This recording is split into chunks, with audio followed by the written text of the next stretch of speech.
અને અષ્ટાદશ પુરાણમાં પોતાની બધી વાત આપણને કહી.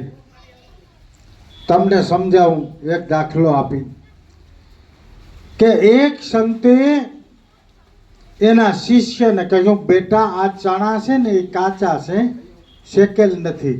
બીજા ચણા શેકેલ છે. શેકેલ સ્વાદિષ્ટ લાગે પણ શેકેલ ઉગે નહીં. માટે સંતોની વાણી જેના હૃદયમાં જાય એ ઉગી જાય અને દેહમાં દિલમાં દીવો કરે. બે પંક્તિ બોલીને આગળ વધારો. સદગુરુની વાણી કેવી કે સદગુરુદેવે અમને જ્ઞાન બતાવ્યો, અમને ઉગાયરા 84 ખાણીમાં મારા સદગુરુદેવની વાણીમાં, મારા સદગુરુદેવની વાણીમાં જ્ઞાન વૈરાગ્યની વાત કરીને આત્મ તત્વ સમજાય ગુરુએ, આત્મ તત્વ સમજાય. જુગતિ મુગતિ જુગતિ મુગતિ સેજ સમજાવી. અને પછી હું કીધું, અમને જોઈના સારંગ પાણીમાં મારા સદગુરુદેવની વાણીમાં, મારા સદગુરુદેવની વાણીમાં.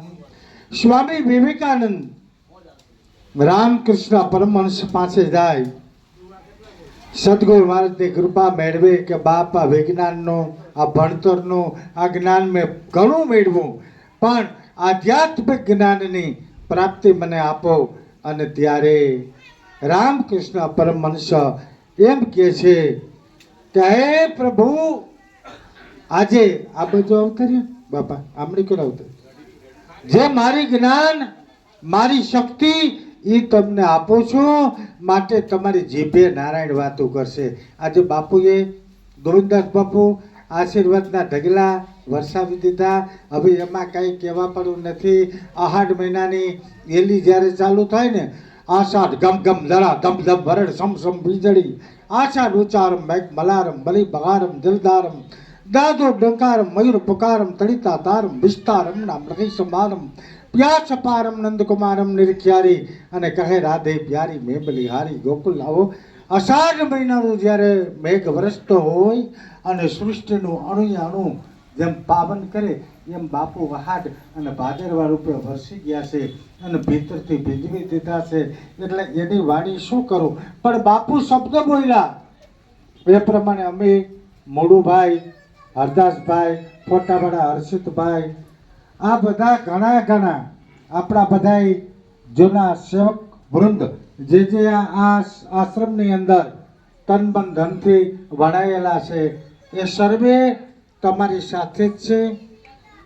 અને બાપુએ જેમ વાત કરી એમ ગોવિંદદાસ બાપુને પણ હું અત્રે વિનંતી કરું છું કે બાપુ અષ્ટાદશ પુરાણ હોય, 4 વેદ હોય કે કોઈ પણ પુરાણની કથા હોય, કોઈ પણ યજ્ઞ હોય, કોઈ પણ કાર્ય હોય, ગમે ત્યારે જરૂર પડે તો અમે તો આ જગ્યામાં અમારો પ્રાણ રેડ્યો છે.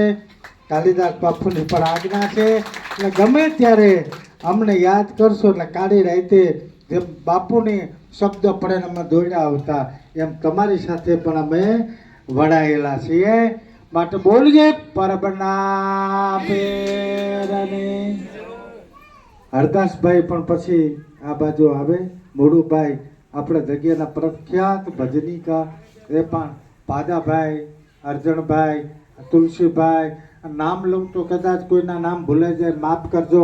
પણ સર્વે સેવકગણ જે જગ્યામાં જોડાયા છે, જેણે જેણે નામી અનામી સંતો આ જગ્યામાં જેણે સેવા આપી એ તમારી સેવા ખાલી નહીં જાય. પરબનો પીર તમને આપશે, 1 ગણાનું 1000 ગણું કરીને આપશે. કોઈની સેવા ખાલી નહીં જાય આવું વચન આપીએ છીએ. માટે સમજી દેજો. અત્રે ગઢવી આવેલા છે માતાજીની ક્યાંક જે વંદના કરવી એ કરજો, પછી આપણે આગળ કાર્યક્રમ બોલો પરબના પીર.